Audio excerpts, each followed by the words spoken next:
Karachi division, Hyderabad और दीगर अजला में इंतखाबात शेड्यूल के मुताबिक 15 जनवरी को ही होंगे। इलेक्शन कमीशन ने सिंध हुकूमत की बल्दियाती इंतखाबात मुलतवी करने की दरख्वास्त मुस्तरद कर दी। चीफ इलेक्शन कमिश्नर की ज़ेर सदारत इजलास में फैसला। इलेक्शन कमीशन के हुक्मनामे के मुताबिक सिंध हुकूमत के नोटिफिकेशन कानून की खिलाफ वर्जी है। सिंध बल्दियाती कानून में है कि इलेक्शन शेड्यूल ऐलान के बाद हुदूद तब्दील नहीं हो सकती।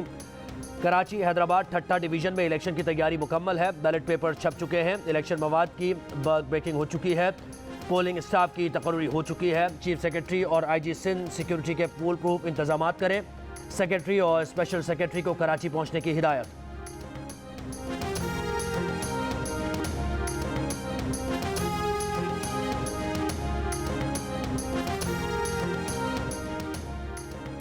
सिंध के वज़ीर इत्तला शर्जील मेमन कहते हैं कि नोटिफिकेशन वापस लेकर सिंध हुकूमत ने आईनी इख्तियार इस्तेमाल किया। इलेक्शन कमीशन सिंध हुकूमत के इख्तियारात में मुदाखलत नहीं कर सकता। सिंध हुकूमत का नोटिफिकेशन मुअत्तल नहीं कर सकता। MQM के मुतालबे पर नोटिफिकेशन वापस लिया। कुछ जमातों को अलकबंदियों पर खदशात थे जिस पर नाइंसाफ़ी के इल्ज़ाम से बचना चाहते हैं। वफाकी हुकूमत ने फ़ौज और रेंजर्स देने से मुआज़रत की है।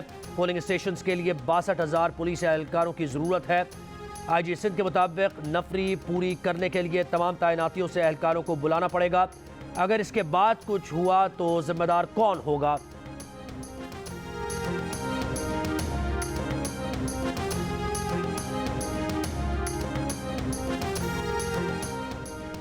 इलेक्शन कमीशन के फैसले के बाद MQM की हिकमत अमली क्या होगी? MQM राब्ता कमेटी का हंगामी इजलास। रुकन राब्ता कमेटी महफूज यार खान का कहना है कि इलेक्शन हल्का बंदियों के बाद ही होंगे।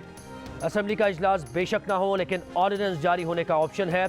इलेक्शन कमीशन ने बल्दियाती इंतखाबात कराने का फैसला करके इज्जत बचाई है।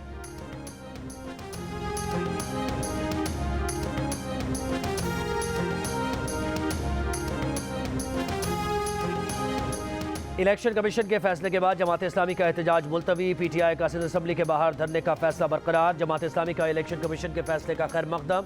अमीर जमात इस्लामी कराची हाफिज नईमुर रहमान ने कहा MQM और पीपल्स पार्टी अवाम की राय से खौफजदा है। इलेक्शन कमीशन का फैसला कराची के अवाम की फतह है। रहनुमा तहरीक इंसाफ वली जैदी का कहना है कि आज शाम 4 बजे सिंध असम्बली के सामने एहतजाज करेंगे।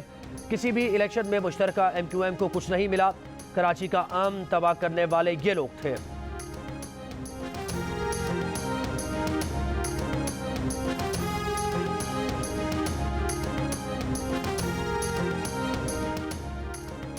गवर्नर पंजाब का कहना है कि असम्बली की तहलील की समरी मौसूल हो गई है। कल तक का वक्त है। अवाम की नुमाइंदा असम्बली को वक्त से पहले तहलील करना मुश्किल फैसला है। 90 दिन में इलेक्शन कराना है जिसमें रमज़ान भी होगा। एक निगरान सेटअप भी बनाना है। सब चीज़ें देखते हुए फैसला करेंगे।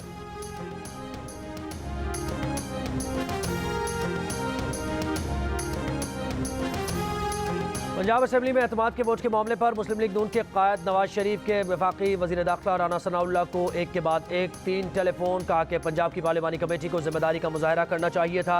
जिम्मेदारी लेने वालों को कच्चा काम नहीं करना चाहिए था। राना सनाउल्लाह ने कहा कि पार्लिमानी पार्टी के अरकान की यकीन दहानी पर हमने मौक़िफ़ तब्दील किया। पार्टी तो अपने मौक़िफ़ पर कायम थी कि असम्बली टूटने दें।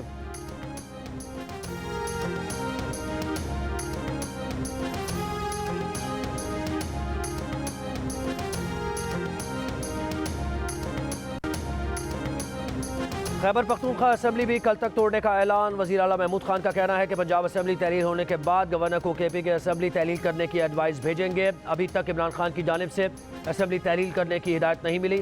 चेयरमैन तहरीक इंसाफ इमरान खान ने ज़मान पाक में इजलास तलब कर लिया। KPK के वज़ीर आला और काबीना के अरकान शरीक होंगे। पंजाब में निगरान वज़ीर आला के तकर्रुर पर मुशावरत के लिए अपोजिशन लीडर हमजा शहबाज को भी आज ही खत लिखा जाएगा। काफ लीग से मुशावरत के बाद इमरान खान 3 नामों की मंजूरी देंगे।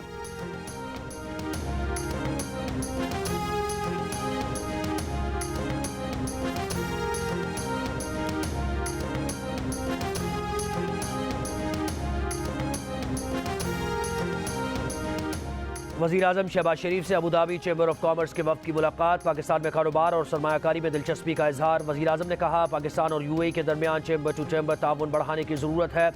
हुनरमंद पाकिस्तानियों को अमारात भेजना हुकूमत की तरजीहात में शामिल है। वज़ीर आज़म से पाकिस्तान बिजनेस काउंसिल UAE के वफ़द ने भी मुलाकात की। वज़ीर आज़म की वफ़द को सरमायाकारी के हवाले से तजावीज़ के साथ पाकिस्तान आने की दावत।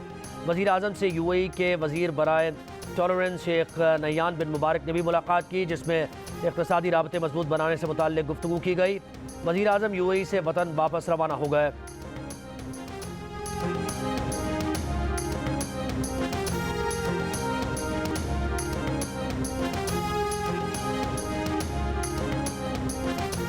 इंसानी हकूक़ कमीशन ऑफ पाकिस्तान ने बलूचिस्तान हुकूमत का माहीगीरों को मजदूर का दर्जा देने का फैसला खुशाइन करार दिया। एक बयान में कहा कि माहीगीरों को मजदूरों का दर्जा देने से उनके मुआशी हकूक़ महफूज बनाने में मदद मिलेगी। गवादर की हक दो तहरीक का अहम मुतालबा भी माहीगीरों को मजदूरों का दर्जा देने का था।